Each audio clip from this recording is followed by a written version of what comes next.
Let's get this out of the way right now. An EPIRB is not a PLB. They're not two interchangeable words for the same thing.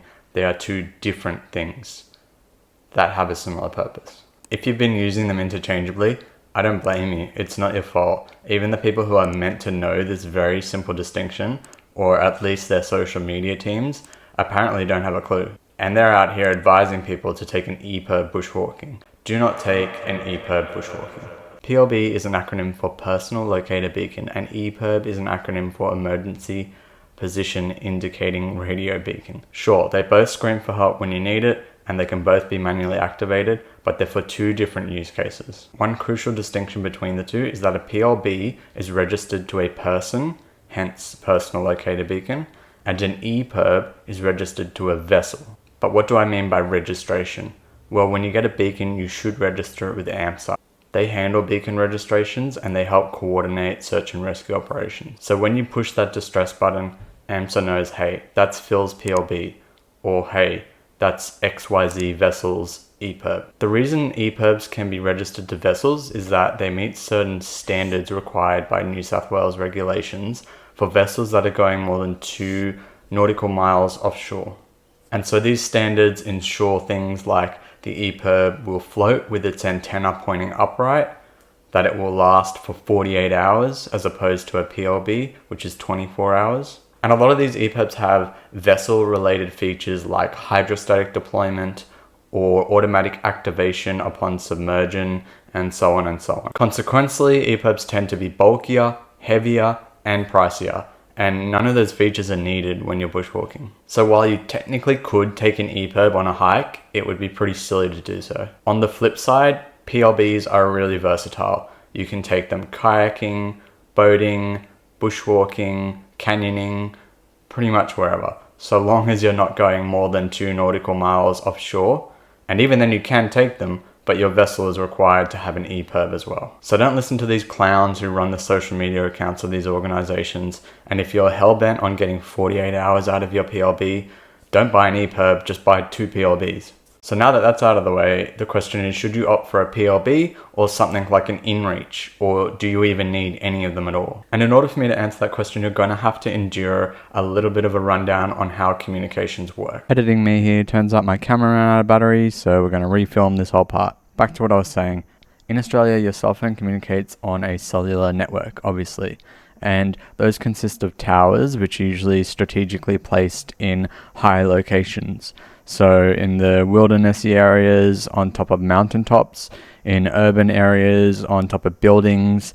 If you look out for them next time, you'll see these rectangular boxes, and they contain cellular infrastructure, which is part of the larger cellular network, which allows you to contact people. Ooh, but what about Wi-Fi? I can send text over that now. Let's keep it simple. Forget Wi-Fi. There's no public Wi-Fi networks in the bush. You'll probably notice that as you go deep into the bush or nestle into a little valley somewhere where there's a lot of terrain shielding you from potential signals, that you lose reception because you're not getting that clear line of sight from the tower anymore. And you don't need line of sight to get reception, far from it. Signals can penetrate and they can bounce, but for simplicity, I'm just using that phrase. And that's why you might also notice that when you're in the middle of absolutely nowhere and you have no signal, but then you climb a mountain, you suddenly get signal because you've established a line of sight with a tower that's potentially quite far away. I'm just like catching up on my messages. This Telstra's got reception, but guess who doesn't? I don't need it.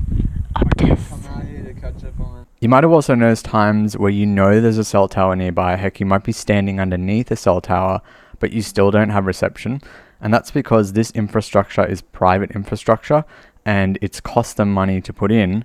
And so they're going to demand payment in order to relay your messages for you. So you could be on Optus standing right next to a Telstra tower and have no reception. The tower knows you're there, you know the tower's there, but it's saying, hey, you haven't paid to use our infrastructure, so we're not going to let you use it. And the reason this concept is important to understand is because the exception to this is in an emergency. In an emergency, you can call 000 via any available tower and any available network. So even if you're on Optus, you can still connect to that Telstra tower and it will let you through if you're dialing 000. So it's an important thing to note that even if your phone may say no reception, you should always try to call 000 because it may just be no reception on your provider. And I believe these days that's why some phones will say SOS only, because it's indicating that you do have a connection, but it's not to the cellular provider that you're on, so you can only make SOS or emergency calls. And iPhones now have an SOS satellite function, so you can call out to satellites, but we'll get to that later. So if you're really deep in the outback or in a canyon somewhere and there truly is no reception at all,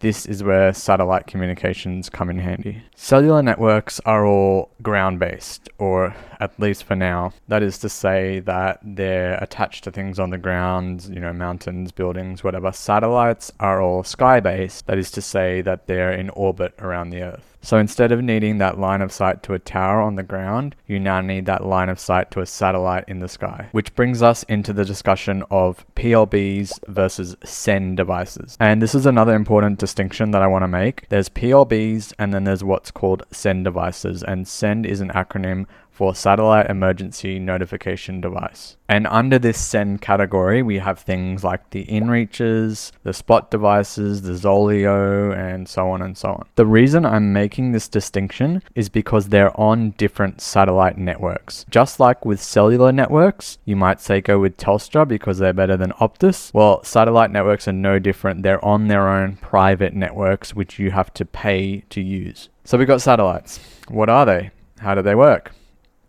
I don't know, but I know that they orbit the Earth and they do so at different levels, if you will. You've got satellites that orbit close to the Earth. They're in low Earth orbit, LEO. You've got satellites that are a little bit higher than that in medium Earth orbit, MEO. And then you've got satellites out even further in geostationary orbit and probably everywhere in between. When you have a group of satellites that are all coordinating with each other and are designed to work with each other to achieve a common purpose, this is called a constellation. So for example, the Global Positioning System, or GPS, which helps determine your location, this is a bunch of satellites that are all working to do that purpose. That would be considered a constellation, the GPS constellation. So here's a fun fact. When you say GPS colloquially, what you actually mean is GNSS, which is an acronym for Global Navigation Satellite System, because GPS is just one of many constellations that are used to help determine your location. There's GPS, which is owned and operated by the United States, but then there's also GLONASS, which is Global Navigation Satellite System, which is owned and operated by the Russian Federation. Then there's also Galileo, which is owned and operated by the European Union. And then there's BDS, or Beidou Navigation Satellite System, which is owned and operated by the China National Space Administration. And there's a bunch of other systems that have popped up that are a lot smaller, but these are the main ones. So your phone is probably using GPS, GLONASS, and Galileo all together to try and help determine your location. If you look at this app, it will show you the GNSS constellations that I'm connected to, and any proper handheld navigation device is going to do the same. So now you get to be that annoying friend that is always correcting people, and when they say GPS, you can be like, well, actually, it's GNSS. But I digress. So a lot of these navigation constellations are roughly in medium Earth orbit, and as they are generally government run, the governments have agreed to equip them with the COSPAS-SARSAT payloads. Oh great, more acronyms. So COSPAS-SARSAT is an acronym for the words that I'm going to show on screen because I'm not going to try saying that. It translates to Space System for the Search of Vessels in Distress. Originally, a lot of this stuff, even with AMSA, was primarily focused on marine vessels. And SARSAT is an acronym for Search and Rescue Satellite Aided Tracking. And so this is an international program that has been developed to detect the deployment of beacons. So it's pretty big at this point. It's on LEO satellites, MEO satellites, and GEO satellites. And they're pushing to get more of these payloads onto MEO satellites because they're finding it's more accurate and timely for the responses. But we don't need to get into why that is now. What's important to realize is that this isn't some private company trying to make a profit out of it. This is a purpose-built system to handle emergency distress signals. So a quick recap, satellites are like wireless cell towers thrown into orbit. So if you want to start sending messages through satellite devices that are in private networks, then you're going to need to pay for that provider. And this is where we come back to send devices. See, I am getting somewhere. To To make it easy, let's just talk about the three I mentioned. The inReach uses a constellation called Iridium, and then there's constellations like Globstar, which is what the Spot device uses, and what I also believe Apple is using for their new SOS feature. Globstar was a little bit patchy in some regions, and that's probably why they rolled out slowly on the Apple devices, starting with America first. Then there's also the Zoleo, which uses a cellular network until it loses connection to that, in which case it switches to the Iridium network. Then there's a bunch of other ones, namely Starlink, which is everywhere and is probably going to be the one that most people end up using in the future. But let's take a look at the pros and cons of send devices versus PLBs. And this isn't a full-on review of send devices. That's not the purpose of this video. Plenty of other videos cover that. This is a vague general overview to understand the concepts behind this all. Starting with the similarities, a PLB and a send device are both capable of transmitting an emergency signal for help. That's kind of it though. That's kind of where the similarities end. And I think this is where some people can get confused, and the notion of, well, why would you get a PLB when you can get an inReach, which is like a PLB plus a whole bunch of extras? And I'm going to get back to why I think that's wrong. But for now, the pros and cons of each. Send devices. The obvious pro here is that they have a lot of extra features, like the GNSS, which you can use to navigate. And being a satellite communication device, they allow for two-way communication and nuanced communication. So if you have a loved one at home that gets quite concerned about you, then you are able to communicate to them and then back to you. You could say, check in with them every night, tell them you're arrived at camp safe or whatever it may be. And maybe you get into trouble, but it's not quite as bad as hit that big red button trouble. So you're able to have a more nuanced communication with people to potentially get you some help without having a full-blown emergency scale rescue involved. It also does mean that should you need to hit that big red button, you're able to relay some more nuanced information about your situation. Other features are some of them have live tracking, so again, maybe your loved one at home can follow along, make sure you made it to camp on time, etc. There's a bunch of other stuff depending on the model you get, but those are the main pros that I see people outlining when they're kind of hyping them up. And it's kind of what I see most often. It's all those benefits of being able to communicate to and from the satellite, which does bring us to the downsides. You need to pay for that service, so you're paying month to month in order to use their satellites. And I heard from a friend, and this could be wrong, but when you stop paying for that service, you can't even use the emergency function on those devices. So should you forget that you canceled the service and bring your device out with you, you have no means of emergency communication. The other downside is they're going to be using a different network. So depending on which network you use, they might not be as robust as each other. And I don't believe any of them are as robust as COSPAS-SARSAT for this purpose. When I was looking at some testing done on inReaches in the Barrington Tops area, which is an area with quite a lot of canopy and terrain shielding, so something that's probably a bit more challenging for the satellites, what they would do is every message they sent out, they would leave a timestamp of when they sent the message, so the person receiving the message could see the difference between when they sent it and when they received it. From memory, one of them arrived 16 hours after sending it. So there is this risk as well, depending on where you're going, but that there may be quite a bit of a lag to get that signal out. What I think would be really cool is if anyone's watching this and they do have one of those devices, is to do the same thing and do some of your own testing and post some of those results in different environments, especially areas with heavy terrain shielding, to see what kind of lag that you're getting, if any. And I would actually just encourage this for general use as well. Let's say, for instance, you send a message saying, I made it to camp safe at 8 p.m. and your loved one gets that at 5 a.m. the next day, they're going to be freaking out. So it's probably not a bad habit to get into if there is any risk of that. Now, being a device that has all these bonus capabilities, that means that it's going to be drawing power in order to use it, which means that you'll need to recharge the device. And if it runs out of battery, well, then you're stuffed and you can't use it. Which brings me nicely into the pros of the PLB. This doesn't need to be charged, so you never have to worry about batteries, except keeping an eye on its expiry date and except occasionally testing it to make sure everything's going well. Don't test too often. This also has that robust COSPAS-SARSAT satellite network that it's going to be connecting to. It's only a one-time initial upfront cost for the device, and then you never have to pay anything else except when you replace it after 7 years or whatever it is, which is the downside. You do have to replace these devices after however many years. That said, if you ever use one in a real emergency, most reputable manufacturers will actually replace it for you for free. Obviously, it doesn't have any of the fancy features that the send devices do. It does one thing, which is send that signal of distress, and that's it. So there's no nuanced communication there. It's just, hey, I need help. One thing I should note though is once you register your beacon, you can and should upload your trip intentions, especially for big trips. So all it is you can either type in or upload a file with the details of whatever you're doing. Usually you'd write things like, I'm doing Coastal Canyon on this date with a group of however many people. We're starting at this time, exiting at this time, plan to be definitely finished by this time. And that means that if they're having trouble pinpointing your location, maybe they have a big sort of 5-kilometer spread, they know you're somewhere in there, they can just look at your trip intentions and go, they're doing Coastal Canyon today, and they can send a team immediately down to Coastal Canyon. And speaking of that, another thing the PLB does is it doesn't just emit a frequency on 406 out to the COSPAS-SARSAT network, but it also emits a more local frequency on 121, which means that any search and rescue operators that have the capability to detect that signal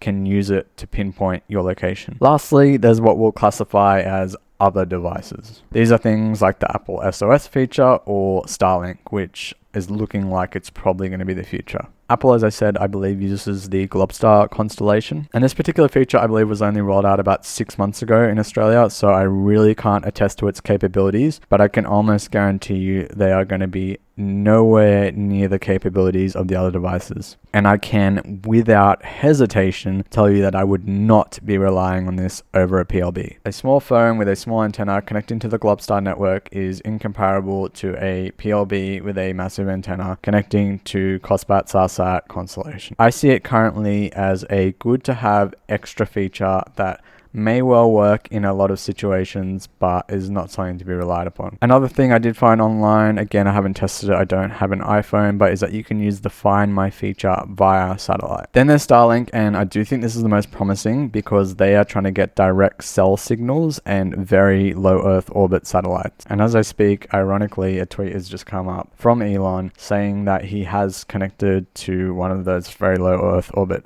satellites via a cellular network. Starlink itself is already awesome. People are using it everywhere. People have it on their vehicles now. So I do think this is where we're heading, whether they go with a more portable device or they push for this kind of lower cellular connection. On that note, technology is constantly changing. So everything I say here could be obsolete in 6 months. Or some specific critique that I had could be completely wiped off based on a new update or something. So if you're not keeping up with those technological changes, then the advice you may be getting might be wrong. So that is a lot of information about how they work, but there's still the questions of, do you need to buy one? Which one should you buy? And if you have one, when do you need to take it with you? I think the best way to answer that is to look at it from a risk profile perspective. And in order to do that, I think the easiest way is to ask yourself the following questions. Number 1. Am I going somewhere with very little cellular reception? This should be obvious from the discussion before. If you have cellular reception, then you can call for help, even if it's on a different network. Now, of course, there is a risk that your phone stops working, runs out of battery, you drop it, and this is why I asked the next question, which is, am I going alone or with people? When you go with people, even just one other person, it means you've got a second person to deploy your PLB for you, to run to the top of a mountain to get reception, to run to the end of a track to get help if you've been bitten by a snake. As soon as you go alone, your risk increases dramatically. You could slip and hit your head, and in which case you wouldn't even be able to deploy your PLB. And that's where something like a send device with that live tracking would actually come in handy. If you had a loved one at home who is following you, they see maybe, he's stopped for 3 hours, that's way too long for a lunch break, and he's not going to make it to camp on time. Something could be wrong. I'm going to send a message or call or whatever it is, and then they can start to sort of escalate that to get help. You can't do that with a PLB. As I said, if you'd fallen and hit your head, you wouldn't even be able to activate it. So going alone really does increase the risk quite a bit. And I'm also thinking about the next question, which is how likely am I to encounter others? For example, let's say I'm doing the overland track during peak season and I'm a silly Billy and I'm going ultralight and I don't have any kind of emergency communication devices, but I'm just running the main track and I'm trying to do it quickly. Let's say I get bitten by a snake, or I slip and break my leg, or I slip and knock myself unconscious. I can pretty much guarantee that someone is going to be there within 24 hours. Honestly, it's probably going to be within a few hours. And they're very likely to be able to help you and have some sort of emergency device themselves.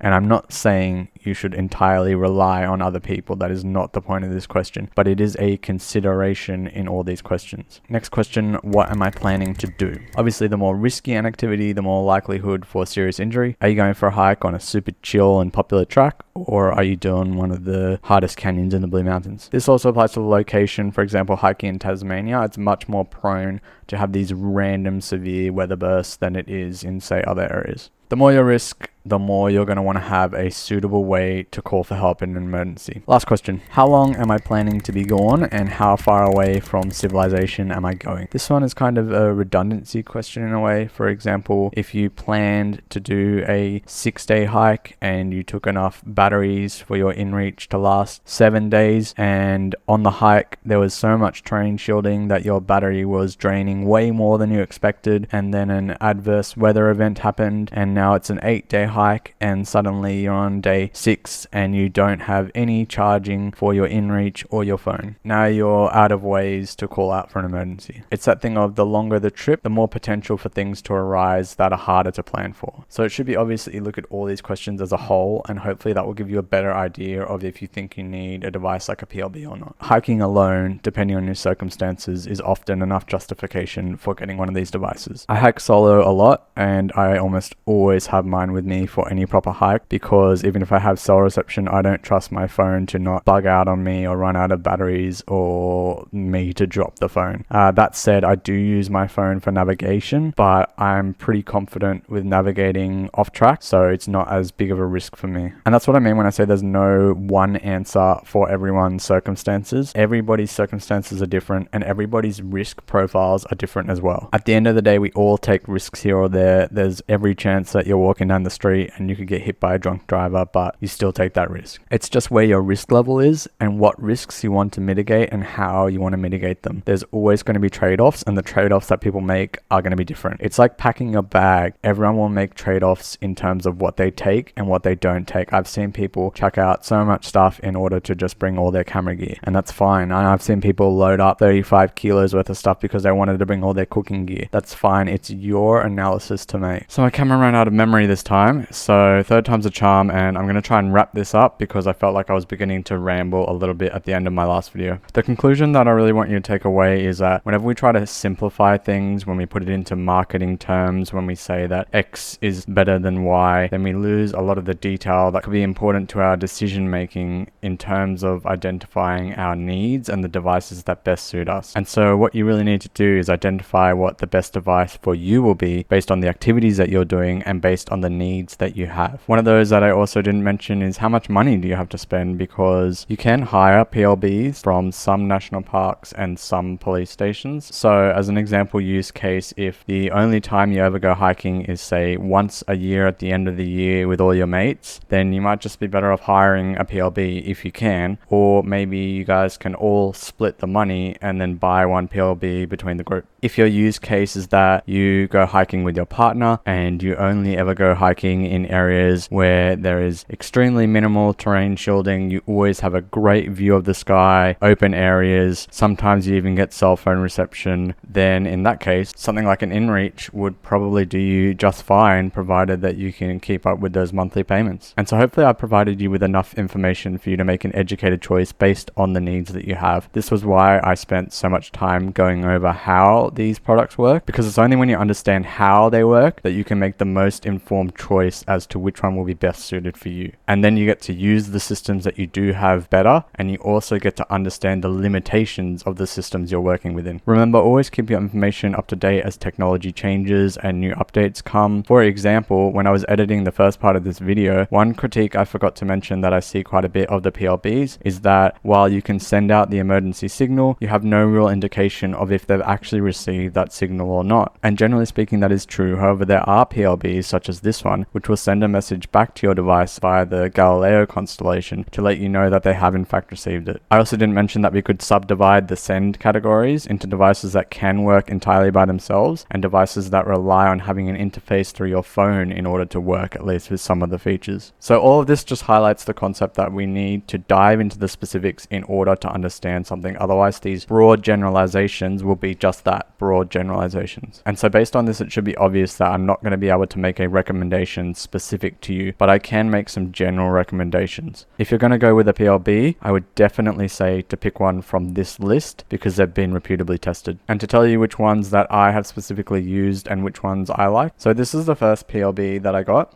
It's the ACR Rescue Link. The reason I chose this one at the time is because I wanted to choose one that was very waterproof, that would float and would be easy to attach to my life jacket because I was doing ocean kayaking at the time. Thing that really bugged me about this one was just how easy that antenna would come off. So if that hit anything on my bag, or even when it was like outside of my bag out the front, it would just pop off like that. And then, you know, with a little bit of wiggling, the thing would be ready to deploy. I mean, the buttons are just here to deploy. So if that's in my bag, I would often find it with the antenna fully out, hitting up against things, which was obviously a very big concern that it would deploy. So I ended up having to put a rubber band around it and put it into a plastic bag to make sure that this antenna wouldn't just keep popping off. So that PLB is coming to the end of its expiry date. I ended up doing a little bit of research and getting a new one. And the new one I got is this one, which is the PLB1 by Ocean Signal. It is tiny. I mean, it's big in the case, but it's actually really, really small. To give you a bit of a comparison, this is the difference. Hopefully you can see this between these two in terms of size. So with this one, it was the same process for me. I really wanted a very waterproof one. I wanted something just small, compact, easy to throw in the bag. And I did a bit of research and I quite liked this company and where they were heading with their products. So this is the one I went with, and this is the one, if I had to recommend one, generally speaking, would be the one I would say to go with. The one very slightly annoying thing was I have a similar issue here with the flap. It's quite easily open, and so the button could potentially be pressed, but I'll just put a rubber band around it. It's still easier to manage than this one was, because even when you rubber banded this one, if you pressed on the side too much, sometimes it would come up. If I was going to go with the send device at this point in time, personally, I would only choose something like an InReach because it's from a very reputable manufacturer and it's running on the Iridium network. So some final words to wrap everything up here. When people tell you to just take your iPhone out instead of a PLB because they do the same thing, it's a bit like saying, well, a Ferrari and a Land Cruiser do the same thing because they get me from my house to my friend's house down the road. So while technically that is true, they're also very different and serve very different purposes. And it's no different with all these devices. Some of them are significantly better to do certain things than others. And so I think we should avoid generalizing them and saying things like, well, just get a Spot because it's like a PLB plus extras, because it's really not. An iPhone is not a substitute for a PLB, and a send device is not a PLB plus some extras. If you do get a PLB, don't forget to register it. And also, especially when you're done with your PLBs, don't forget to deregister and dispose of them properly. Hopefully this helped clarify some things. I saw about 3 or 4 posts on PLBs and send devices in the last week, which kind of prompted me to make this video because there was a lot of unclarity, is that a word? About all of them and about these devices. So I just wanted to provide some of my insight and then allow you to do more in-depth research on any of the topics that I've covered so far. I just didn't want to make this video too dense. And that's really it. So stay safe out there, or don't. It's up to you.